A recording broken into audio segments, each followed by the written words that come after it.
estudantes da UFOP, por vezes, não são bem vistos pela população que nasceu e cresceu em Ouro Preto.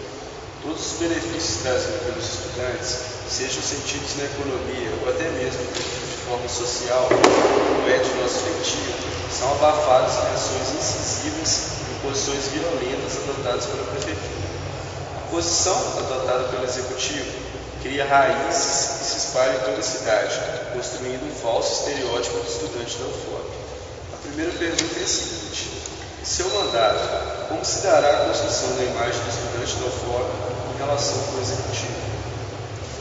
Primeiramente, a gente tem que reconhecer que muitas das ações são feitas de forma anonimamente. Então, eu penso que a UFOP, juntamente com os movimentos estudantis, tem que fazer prestações de contas assim, à sociedade de Ouro Preto para demonstrar o trabalho social de doação de cestas básicas, ajudas que vocês dão às entidades, porque muitas vezes isso fica esquecido. Nós sabemos hoje, quando o Ouro Preto está de greve, recentemente nós tivemos aí, há uma semana atrás terminou a greve, tanto a economia de Ouro Preto perdeu com isso.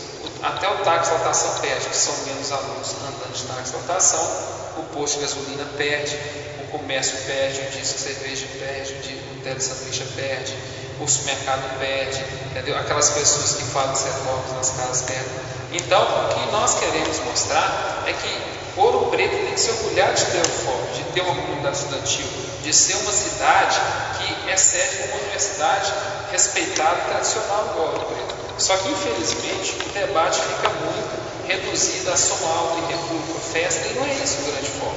Nós temos que reconhecer que os excessos devem ser proibidos, e devem ser proibidos com diálogo. Porque não adianta hoje nós aplicarmos multas excessivas, que vai ser uma execução frustrada, eu sou advogado, eu sei disso, e nós temos que buscar um entendimento dentro de uma certa lógica. A coligação do Preto de Caranova tem uma proposta clara em relação a som e república, festas. Nós pretendemos fazer uma proposta de parceria público-privada para fazer revestimento acústico nas repúblicas, para que se possa ter as festas dentro de padrões que se respeite a lei do silêncio, e também, ao mesmo tempo, a gente tem que usar moderação na aplicação da lei do silêncio, porque às vezes fica uma questão muito subjetiva da opinião do fiscal que está ali fazendo essas ações. Então, a nossa visão é uma visão conciliadora, uma visão do diálogo, é uma visão de buscar soluções para os pseudos conflitos. Porque se as repúblicas hoje respondem a ações civis por obra supostamente irregular, os ouro-pretanos, o PCN de Ouro Preto, os moradores também respondem. Como resolver isso? Com arquitetura e engenharia popular. Se nós temos hoje problemas no transporte de Ouro Preto, no plantão Meio Paz, se nós temos problemas hoje na burocracia da prefeitura para expedir um alvará para uma festa ou para um evento estudantil, é a mesma burocracia que tem o empresário de Ouro Preto. Então, a partir do momento que a gente desburocratizar a prefeitura e mostrar as soluções, que hoje a maior parte dos comércios de Ouro Preto estão com alvará provisório, porque não fizeram o projeto de prevenção e combate a incêndio. Então, essa mesma linha nós vamos adotar na arquitetura de engenharia popular para fazer um projeto para as empresas. O próximo tema é turismo, cultura, promoção de eventos e parceria. Ouro Preto é uma cidade histórica, reconhecida mundialmente por sua rica história e belezas naturais. Os motivos pelos quais os turistas são atraídos são inúmeros. Sua cultura é vasta e mantida por artesãos pelos 4 cantos da cidade. Vários eventos são periodicamente realizados pela prefeitura. Tendo em vista todas essas oportunidades, como os estudantes poderiam ser úteis à prefeitura enquanto mão de obra? Olha, nós primeiramente temos que reconhecer que Ouro Preto não tem uma área de eventos adequada como tem hoje a praça de eventos de Ouro Branco, onde faz a festa da batata. Não tem um espaço igual o espaço de Itaperita, onde faz Júlio Fest. Então, no nosso plano de governo, item 86, nós estamos propondo a construção de um parque de exposições. Esse parque de exposições vai servir a todas as demandas, desde eventos estudantis, eventos gospel, eventos de exposição agropecuária, espaço multiuso, encontros de som, né? Você tem hoje o Mega Space lá em Santa Luzia, que traz aí até o Black Eyed Peas, da show da Ivete, entendeu? Faz aí vários eventos que Ouro Preto não tem conhecimento. A exceção do carnaval promovido pelas repúblicas, o pessoal não tem aqui acesso a grandes shows da Bahia, vários shows que realmente trazem o grande público. Então, em relação a essa questão, nós vamos criar um mecanismo de até criar fonte de receita para as comissões de formatura. Eu tenho assim muitos amigos de Viçosa. A gente sabe que Viçosa é uma cidade altamente assim dentro dos padrões assim, de eventos bacanas, tem um evento lá chamado Cachaça e Torresmo, que reúne 10 mil pessoas, e o público assim, majoritariamente estudantes, onde os estudantes montam as barraquinhas que vendem, que angariam fundos para as suas comissões de formatura. Naturalmente deve ter trabalho social ali também. Então, nesse sentido, eu acho que o Parque de Exposições é uma solução para Ouro Preto. Eu recebi recentemente uma crítica de um estudante que estava trabalhando no Festival de Jazz, dizendo o seguinte, que o Festival de Jazz estava com um som ensurdecedor, entendeu? Que ia acabar atingindo a cidade como um todo. Se fosse uma república, seria acionado e o fiscal de postura chegaria lá imediatamente. Então, eu acho que a cidade tem que ter um peso e uma medida. Então, muitas vezes, essas ações de querer rotular os estudantes, né, logicamente, nós estamos tentando tratar do cumprimento do ordenamento jurídico, mas os excessos têm que ser coibidos. E o próprio encaminhamento de vocês aqui na carta de vocês falam, temos nossos anseios, queremos acabar com os abusos.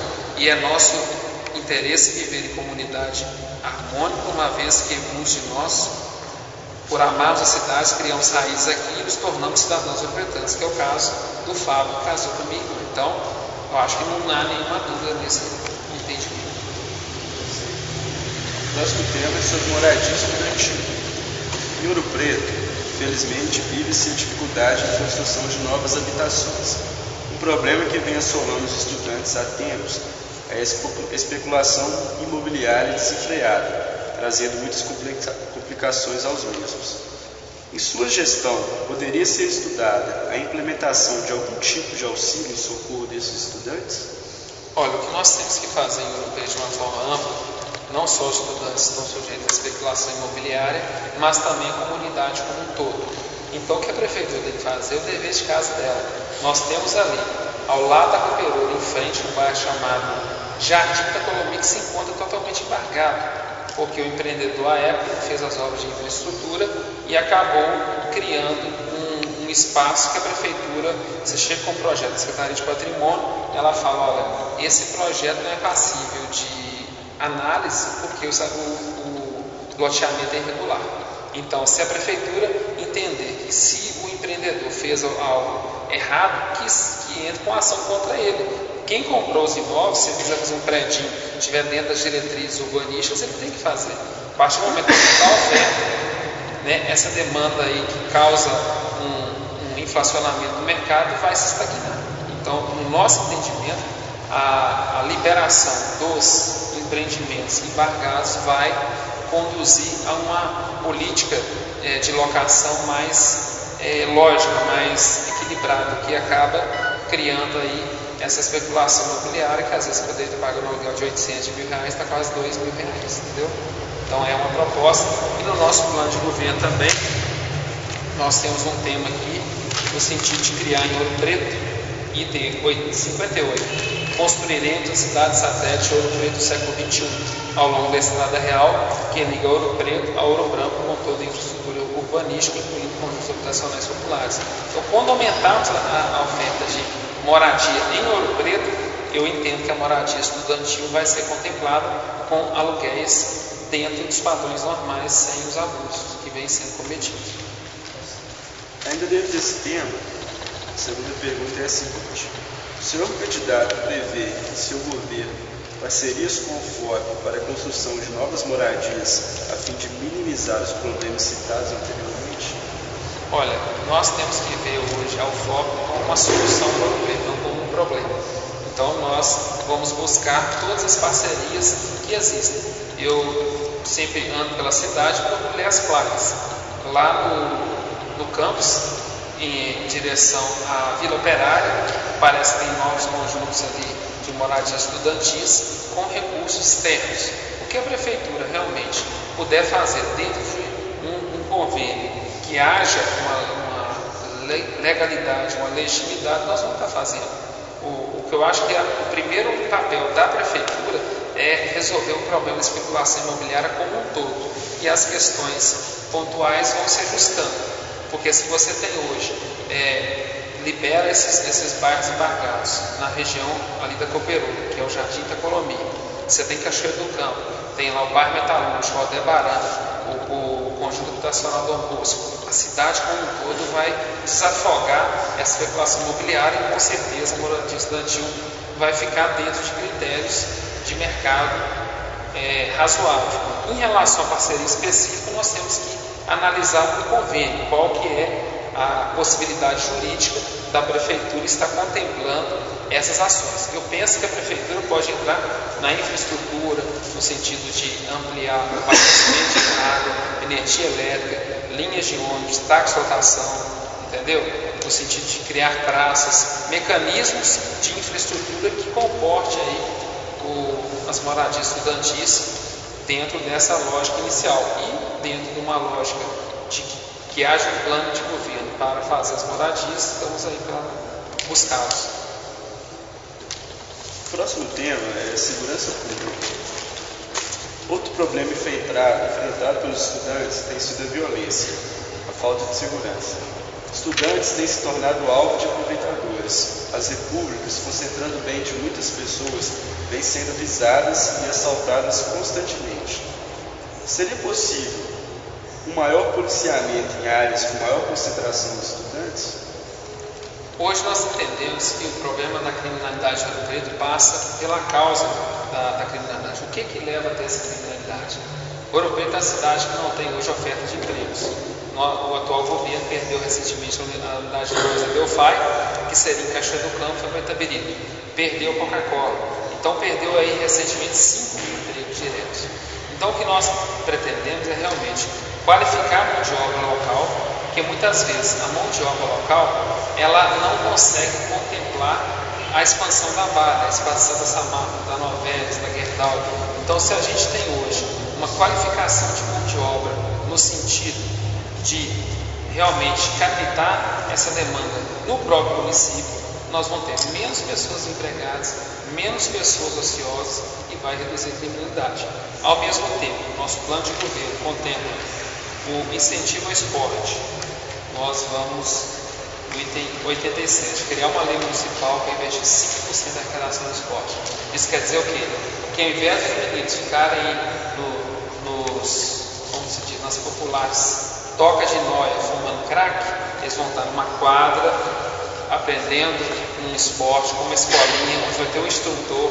Nós vamos fornecer uniforme, vamos fornecer avanço, precisar de quadro de transporte para realmente revelar talentos. Porque nós temos hoje em Ouro Preto um contingente de policiais militares que muitas cidades do mesmo porte não têm. Nós temos atualmente uma delegacia aí, seccional, que agora é uma delegacia regional, entendeu? Então, os mecanismos de segurança existem. Nós temos a guarda municipal, só que a causa da criminalidade é o consumo de droga. A maior parte hoje dos detentos da cadeia pública são usuários de droga. Então, muitas vezes o cara ele quer dar conta do seu vício, não consegue, ele vai assaltar uma república, vai assaltar um turista, vai assaltar até a sua própria família para conseguir isso. Então, a nossa proposta é investir no esporte, investir na qualificação de mão de obra e, pontualmente, onde precisar de aumentar o contingente de policiais, nós vamos buscar entendimentos para fazer as rotas, para fazer as rondas. E mais do que isso, gente, a criminalidade, o criminoso hoje, ele acaba se dando bem, porque a Prefeitura de Ouro Preto não se dignou em colocar as câmeras de segurança. Porque se tivesse monitoramento lá no Santa Cruz, lá na Piedade, aqui na Praça Tiradentes, na rodoviária, nas entradas de Ouro Preto, no nosso plano de governo contempla portais para fazer o controle da cidade, porque hoje essas quadrilhas que assaltam as joalherias, elas muitas vezes vêm em carros que, se tivesse um portal controlando, um Big Brother controlando a entrada da frota que trafega em Ouro Preto, isso seria pena. Então a questão da criminalidade é porque os ladrões, os bandidos acreditam em impunidade. Então, Próximo tema, transporte público. O transporte público em Ouro Preto encontra suas dificuldades, principalmente os estudantes que dele dependem. O que nota-se em relação às empresas de ônibus são horários insuficientes, prestações de serviços insatisfatórias e tarifas onerosas. Grande parte das placas dos veículos também não são emplacados em Ouro Preto, deixando de gerar renda para o município. Deve haver uma análise para que o transporte coletivo atenda às reais demandas da população. Em seu governo, seria possível a implantação do meio passe para os estudantes? Nosso plano de governo, o primeiro compromisso nosso é com o meio passe para os estudantes. Nós dissemos no início da apresentação que nós não temos acordo com empresas de lixo, empresas de asfalto, empreiteiras. Nós não rifamos nosso governo para chegar ao poder no próximo dia 7 de outubro. Então, o meio passe, historicamente, nas cidades onde é implantado, é pago pelo poder público. Então, desta feita, nós vamos implantar o meio passe dentro de um programa de governo, dentro de um compromisso que está registrado no Tribunal Regional Eleitoral. Em relação ao emplacamento dos veículos, nós já nos manifestamos, inclusive no debate, que é um absurdo a atual gestão tolerar que os ônibus sejam emplacados em Itaberi e na Bahia, porque os ônibus trafegam pelo piso de Ouro Preto. Quem dá manutenção é a Prefeitura de Ouro Preto, e essa despesa sai do bolso do contribuinte, sai do bolso da República, quando paga os impostos, os comerciantes, quando paga o IPTU. Então, com certeza, a nossa tolerância com esses aspectos vai ser zero.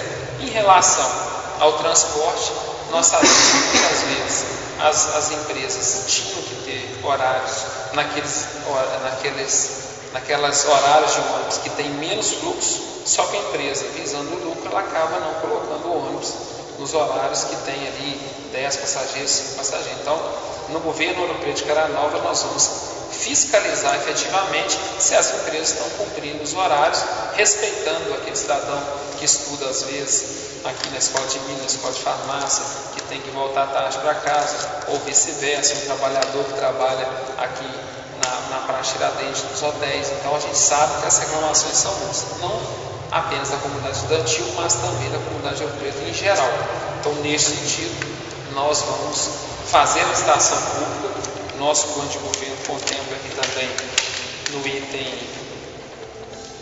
26, faremos no primeiro semestre de 2013 a licitação pública do transporte coletivo em Ouro Preto, na sede de distritos, com a inclusão do meio passe para estudantes e o passe livre dos idosos passará a idade mínima de 65 anos para 60 no transporte urbano. Então, os compromissos estão programaticamente assumidos. Segunda pergunta dentro deste tema: como resolver o problema da falta de taxímetro dos veículos em Ouro Preto, evitando que em certos dias e horários o preço do serviço aumente tanto e inesperadamente possibilitando a utilização dos mesmos pelos ouro-pretos?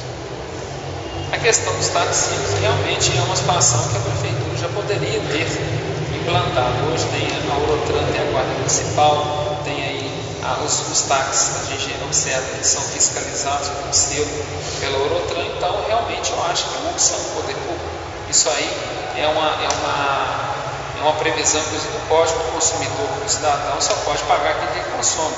Então, se o cidadão ele pegou um táxi da Praça Tiradentes até a Vila dos Chicos, ele tem que pagar o que der no taxímetro. Se deu R$7, R$7, não outro valor, entendeu? Então, nós somos plenamente a favor da instalação do taxímetro, e também vai ser uma segurança para o taxista, porque o taxímetro ele leva em conta a quilometragem rodada e a velocidade. Então, o taxista vai acabar tendo uma tarifa, recebendo a tarifa justa, e o cidadão pagando a tarifa justa. E se tiver bandeira 2 à noite por ser mais caro, vai se aplicar naquilo que é aplicado para todos. O próximo tema é a regulamentação da lei de silêncio, as multas aplicadas e os excessos. O montante de registro de perturbação da tranquilidade e do sossego em Ouro Preto é alto. Parte se deve às repúblicas. Por outro lado, porém, vê-se profissionais despreparados cometendo abusos e excessos com a população, muitas vezes ainda sem material apto para o trabalho, o que dificulta ainda mais a situação. seu mandato, seria possível a compra de novos materiais de trabalho e um melhor treinamento dado e preparo desses profissionais? Nós também ressaltamos na parte inicial da apresentação que nós entendemos que não adianta termos execuções frustradas. Se existem hoje situações consolidadas de multas que chegam aí, ouvi dizer, mas não cheguei a ver a multa, mais de 10, 20, 30 mil reais, são execuções frustradas, porque nem se o particular exigir dos seus locatários que paguem essa multa, ele não vai conseguir pagar, porque são estudantes. Se a prefeitura imputar essa multa no IPTU do dono do imóvel, vai ter uma discussão jurídica muito grande que vai falar que ele não deu causa àquela cobrança. Então, no governo Cara Nova, nós vamos criar um mutirão de conciliações. Entendemos que as multas aplicadas se enquadram nesse mutirão, e se realmente buscar uma compensação de trabalhos sociais dentro hoje da demanda da prefeitura, porque quando nós realmente criarmos a arquitetura popular, a engenharia popular, colocarmos os estudantes de nutrição, de farmácia, de medicina, os postos de saúde, nós teremos aí várias demandas. Nós temos aí vários cursos na área de humanas, na área de saúde, que pode resolver problemas de Ouro Preto, na área de engenharia. Então, nós vamos pegar a realidade de cada república, como estudantes de cada república, dentro de termos que vão achar o caminho. Porque não adianta chegar e falar assim, uma multa de R$ 1.800, às vezes a república pega a caixinha e paga, mas uma multa excessiva ela não vai pagar. Mas isso também nós queremos criar um caminho para a impunidade. Então a gente vai fazer uma festa, nós vamos receber e depois vamos pagar com o trabalho social. Tem que ter um divisor de águas, um marco regulatório. Esse marco regulatório vai ser esse mutirão de conciliações. A partir daí, a prefeitura vai ter que adotar mecanismos, ouvindo a comunidade estudantil, ouvindo a comunidade metropolitana, as associações de bairros, e ao mesmo tempo nenhum mandatário, nenhum prefeito pode ser leviano ou candidato dizer que ele vai mudar a lei de silêncio por decreto, porque a lei tem que ser votada na Câmara de Vereadores. Vão ser 15 vereadores, atualmente são 10, vai depender da opinião de cada um dos vereadores. Eu penso que nem vocês, nem a sociedade de Ouro Preto querem que esses conflitos persistam, entendeu? E ao mesmo tempo, no programa Ouro Preto de Cara Nova, nós vamos buscar revestimento acústico. Então, se aqui eu cair, estou vendo aqui as janelas tem revestimento acústico, tem ali as normas de segurança, tem a fita antiderrapante, tem o corrimão, tem extintor de incêndio. Entendeu? Então, vamos buscar esse entendimento. Para que nós vamos ter um conflito social desnecessariamente? Cada um tem que cumprir o seu papel. Porque às vezes aquela república está fazendo uma festa, lá na festa está o vizinho dele, o filho do vizinho está reclamando, entendeu? Mas nem por isso vai deixar de cumprir a lei. A gente sabe que o benefício é para todos. Às vezes o desconforto é para poucos, mas esses poucos têm que ser respeitados. E nós vamos buscar esse grande entendimento dentro do bom senso. Em relação aos equipamentos, os decibelímetros, se os decibelímetros não estão aferidos pelo IMEA, não tem lacre, isso causa aí uma dúvida jurídica fortíssima para a aplicação das multas. Entendeu? Então, no governo Cara Nova, a gente não quer trabalhar com multa, a gente não quer trabalhar com repressão. Ainda dentro desse tema, é de interesse da prefeitura, entendemos que é de interesse da prefeitura o pagamento das multas através de serviço comunitário, pois receberia a dívida e deixaria eventualmente de gastar recursos com funcionários. Aliaria vantagens para a prefeitura com a intenção e possibilidade dos republicanos. Seria possível isso no seu governo? Com certeza, nós entendemos que, como eu disse, tem que ter um marco regulatório. Nós não podemos criar uma indústria de impunidade, criar os excessos, depois trabalho voluntário, né? Que na verdade o trabalho seria uma substituição de uma pena, né? Porque hoje a legislação permite você transformar uma dívida, né? Você pode pagar a multa, você pode fazer trabalho social. Então nós queremos buscar esse entendimento, uma grande audiência pública, mostrar para a sociedade britânica que a prefeitura não está criando um caminho da impunidade. Nós estamos criando uma solução para o impasse consolidado. E daí para diante vamos buscar qual que é o mecanismo hoje para chegar ao volume excessivo. Então nós temos lá a central dos fiscais de postura. Comunicou o fiscal, então o fiscal já vai ligar para a República falar assim, ó, nós estamos aí, vamos dentro da casa do cidadão, vocês vão estar aqui, e de repente o equipamento tem que ter que extrair um comprovante, né, para não ser, porque tipo assim, o fiscal tem fé pública, mas ele chega lá, deu aqui 120 decibéis, ele coloca lá no termo de autuação. Qual que é o dado técnico para confrontar isso? Só se cada reunião tivesse seu decibelímetro, né? Mas pelo que eu entendo da legislação, tem que ser dentro de quem pediu a fiscalização. Mas eu penso que nós não precisamos chegar a esse ponto. Nós queremos realmente buscar o diálogo. E eu penso que se o vizinho ligou para a própria República, a República vai compreender, não precisa ligar para o fiscal, chegar tanto, entendeu? E realmente a comunidade estudantil vai ter que criar mecanismos de fiscalizar os acessos, né? Porque muitas vezes, como vocês mesmos afirmaram no documento que marcou esse evento, vocês não estão querendo estimular o conflito, o confronto, nós vamos harmonizar isso aí. Então, na nossa visão, é conciliatório. O que fazer para que em datas chaves para a cidade não falte água nem para os moradores e nem para os turistas? Olha, Ouro Preto tem aí 300 anos e há 30 anos 2 grupos políticos estão se revezando o poder, angelistas e leandristas. O Zé Leandro foi eleito prefeito como vice em 82. O Benedito faleceu, ele assumiu o poder.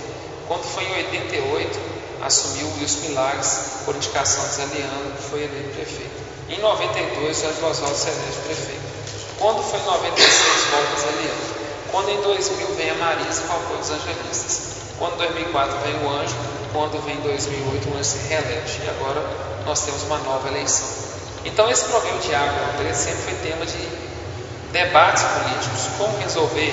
Vai implantar a Copasa? Vai implantar o SEMAI? Então Ouro Preto, desde 2005, tem o SEMAI, Sistema de Água de Ouro Preto. Então, já se avançou muito, já se faltou mais água em Ouro Preto. O que nós entendemos é que o sistema tem que ser concretizado, o sistema tem que conversar. Se nós temos hoje São Cristóvão, lá no Alto São Cristóvão tem uma caixa d'água construída pela Marisa que foi abandonada pelo Paulo Preto. Por quê? Por que tem que faltar água lá, sendo que tem acima do bairro com gravidade para descer água? Então nós temos que realmente fazer uma distribuição na cidade, até com reservatórios menores, para quando realmente tiver um grande consumo, vamos supor, se nós temos hoje para faltar água na Praça Tiradentes, porque aqui tem repúblicas ali na Rua das Mercês, a maior concentração de hotéis está aqui nesse centro, de restaurantes, de bares. Então nós temos realmente que criar reservatórios intermediários, nós temos realmente que cuidar dos mananciais, porque vem a seca, realmente a área chega no momento que não tem água, entendeu? Mas se tivesse os reservatórios realmente para distribuir, né, as próprias repúblicas, hoje as repúblicas elas têm lá uma moradia, imagino, de 10 a 20 pessoas, não sei se tem mais de 20. Poucas, né? Então qual que é o consumo hoje diário por pessoa? Quando tem um evento, quantas pessoas vai receber? Qual que é o reservatório da República? Qual é o reservatório do hotel? Então a prefeitura tem que criar esse mecanismo para realmente não ter um colapso no sistema. Porque se tiver reservatórios intermediários e reservatórios que comportem os hotéis, as repúblicas e os pontos comerciais dentro de uma falta de água, então o Ouro Preto vai ficar passando vergonha com os turistas e com os moradores, né? Então a solução que a gente vê é realmente priorizar a finalização do sistema de água de Ouro Preto dentro de um controle até assim digital, para ver onde é que está a falha, onde é que está faltando, onde é que está com pouca água. Então a proposta é realmente profissionalizar essa gestão. O próximo tema é o Carnaval. É fato que os blocos em Ouro Preto são famosos no Brasil inteiro e são motivo de atração de grandes massas de pessoas para a cidade, gerando grande renda no período. Governos anteriores já colocaram grandes empecilhos para a realização dos mesmos, chegando a quase impossibilitá-la. Qual a sua postura em relação aos blocos estudantis? Olha, eu tive a oportunidade de ser secretário de Cultura e Turismo de Ouro Preto e tivemos uma mudança de paradigma em relação ao Carnaval. Em setembro de 2009, a promotoria, Curadoria do Patrimônio, recomendou à reitoria que o Carnaval nas Repúblicas só poderia ser feito dentro de parâmetros em que se informasse o número de visitantes. A Prefeitura exigiu o projeto de prevenção e combate a incêndio, a Vigilância Sanitária veio com várias exigências e realmente criou uma situação de mudança de hábitos em relação ao Carnaval estudantil, ao Carnaval de blocos. Nós temos hoje, no nosso plano de governo, uma proposta clara, que é o item 78 e 77. Daremos apoio logístico a todas as agremiações carnavalescas, incluindo os blocos e escolas de samba, para exercer suas atividades o ano inteiro, onde em suas sedes funcionarão como oficinas permanentes de artes plásticas, com aulas de dança e música, incluindo atividades que envolvam a cadeia do carnaval. Buscaremos profissionalizar nosso carnaval, como é feito no Rio de Janeiro e Salvador. Então hoje, se as repúblicas elas têm hoje os seus blocos, respectivos blocos, e ao mesmo tempo elas têm parceria com as baterias de samba, com os blocos da cidade, nós temos que dar as mãos. Nós não podemos querer criar rótulos para o Carnaval das Repúblicas. O Carnaval de Ouro Preto é o Carnaval Bandogueiro, é o Carnaval da Cepedeira, é o Carnaval da Escola de Samba, é o Carnaval dos Distritos, mas também é o Carnaval dos blocos estudantis.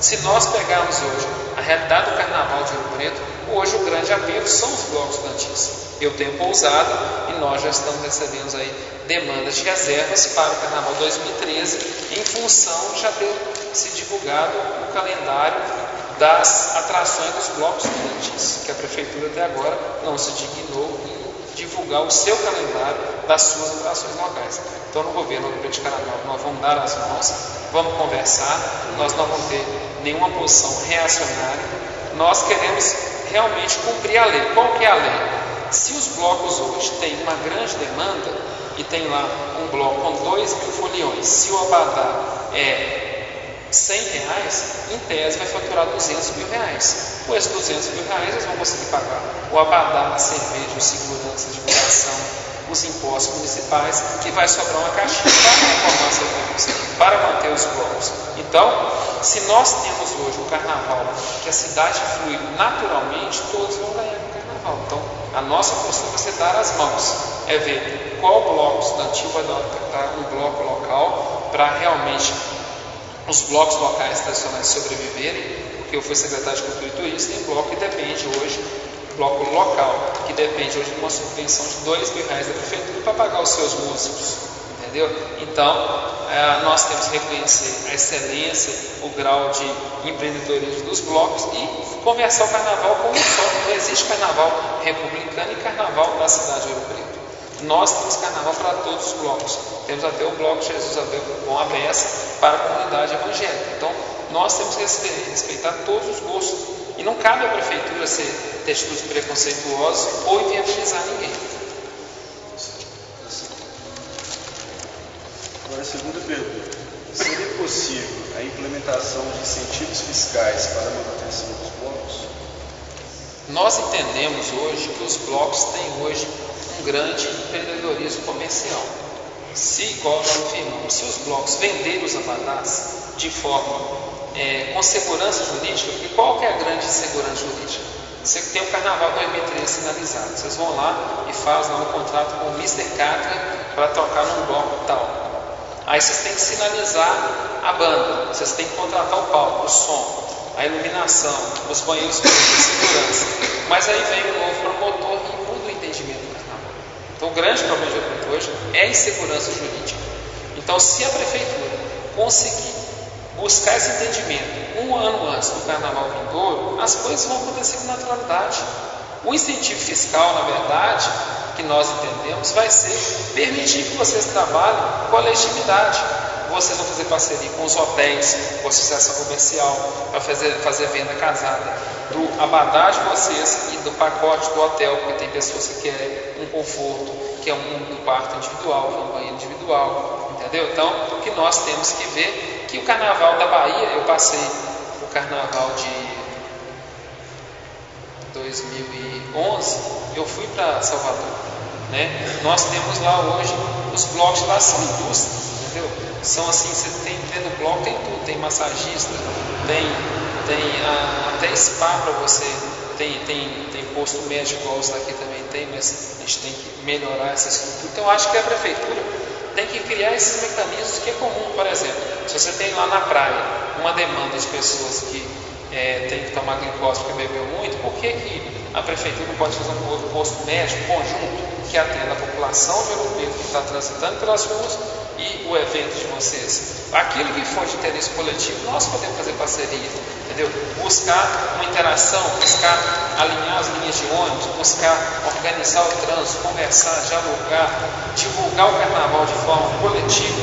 Vocês têm hoje um custo para divulgar o carnaval republicano, e a prefeitura tem outro para divulgar o carnaval da cidade de Ouro Preto. Então, o nosso propósito é realmente um entendimento claro, sem revanchismo, sem pegadinha, sem querer achar que o Carnaval das Repúblicas é outro carnaval, que o nosso entendimento nunca foi esse. Eu, inclusive na posição de hoteleiro, entendo que quem quer se hospedar numa república e curtir aquele ambiente de 5 dias de folia, quer aquela folia. Quem quer participar de um bloco que é organizado por repúblicas e quer o seu apartamento individual para ficar com a sua namorada, com a sua esposa, com seus amigos, vai procurar um hotel. Então nós temos hoje tudo para todos os gostos. E é nesse sentido que será a postura do governo do Rio de Carnaval. A próxima pergunta aí desse tema é: qual a sua posição com relação à realização do carnaval dentro das repúblicas, incluindo as federais? A nossa posição é que, a partir do momento que se consolidou esse patrimônio imaterial de Ouro Preto, que é o carnaval republicano, a prefeitura tem que entender a atividade da república como uma atividade comercial que respeite os padrões. Se um hotel hoje ele vai se hospedar, ele paga o ISS, paga o Simples Nacional, no caso de uma empresa, a república, se ela vai se hospedar, na fração do pacote em si de hospedagem, se recolhe o imposto. Em relação ao projeto de prevenção e combate a incêndio, é uma segurança para as repúblicas, porque se amanhã tiver uma situação, um incêndio, uma pane, uma quebra-quebra, se tem um projeto de prevenção e combate a incêndio, alguém vai ser eximido de uma responsabilidade que cumpriu as normas legais. Ninguém tem como prever uma catástrofe, prever uma confusão, mas há como se prever aí os riscos de eventos sem que se percorram os caminhos legais. Então, a nossa visão é uma visão que recolha seu imposto devido, na fração devida, porque às vezes a gente sabe que o pacote, por exemplo, R$1.000, inclui bebida. Então, se aplicar o ISS sobre o R$1.000, você está cobrando, inclusive, sobre a bebida que está incluída, a comida, entendeu? Então, o que nós temos que ter é o bom senso. Se vai fazer o evento, se vai se hospedar, qual que é a fração daquele pacote que está inserido no custo daquela parte do carnaval? Porque, por exemplo, quando a gente vende o pacote do hotel, você paga em cima o imposto sobre o serviço de hospedagem. Se a pessoa consumir o frigobar, é outro imposto que se aplica. Então, o que nós temos que buscar é esse entendimento. O Carnaval não vai se furtar de ter fiscais que tenham bom senso para se aplicar as alíquotas corretas e proporcionais. Agora o próximo tema e último tema é sobre saúde. Como moradores da cidade, somos dependentes dos serviços de saúde aqui prestados. Enfrentamos carências de profissionais preparados. O déficit com a Santa Casa é alto. Vale ressaltar ainda que possuímos na cidade cursos voltados para a área de saúde que poderiam ser melhores aproveitados. Como melhorar essa situação? Então, o governo Ouro Preto de Caranova assumiu perante a Santa Casa de Ouro Preto o compromisso de pagar uma dívida de 7,5 milhões que as gestões anteriores acumularam ao longo dos anos. E, pagando esse déficit, nós acreditamos que a Santa Casa vai ter naturalmente um atendimento melhor. Ouro Preto hoje tem uma demanda grande de eventos e muitas vezes os postos de saúde não funcionam dentro de horários limitados. Às vezes a UPA não consegue atender a demanda, principalmente nas épocas de grandes eventos. São criados postos, às vezes médicos, durante o carnaval, em algumas datas específicas, mas não tem uma estrutura plena. Então, o que nós temos que ter é uma melhor saúde para o ouro pretano, para a comunidade estudantil que mora aqui durante o ano inteiro. Nós temos que investir em saúde preventiva. Nós queremos criar um grande banco de dados para os cidadãos fazer exames periódicos anuais para que realmente se constate doenças como pressão alta, glicose, câncer, várias doenças que os exames de rotina se apontam.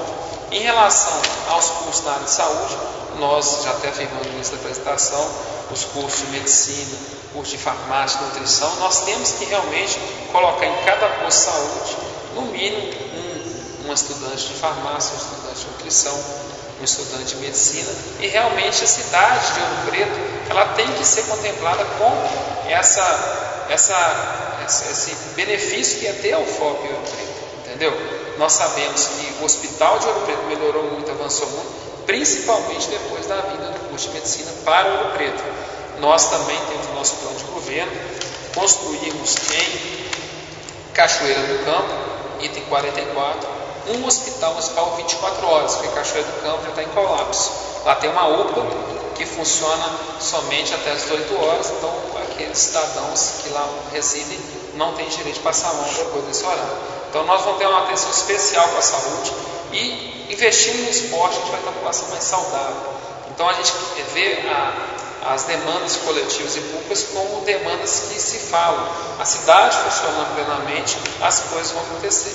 E também nós precisamos aqui de casos de recuperação de dependentes químicos, porque vários ouropretanos já estão em estágio avançado de dependência química. Então não adianta mandar para a cadeia um dependente químico, porque ele vai lá ter outros comportamentos, entendeu? E que não vai resolver o problema. Então o Ouro Preto não tem hoje uma casa de dependente sediada em Ouro Preto. Então é um outro ponto do nosso plano de saúde, nosso plano de gestão para a saúde.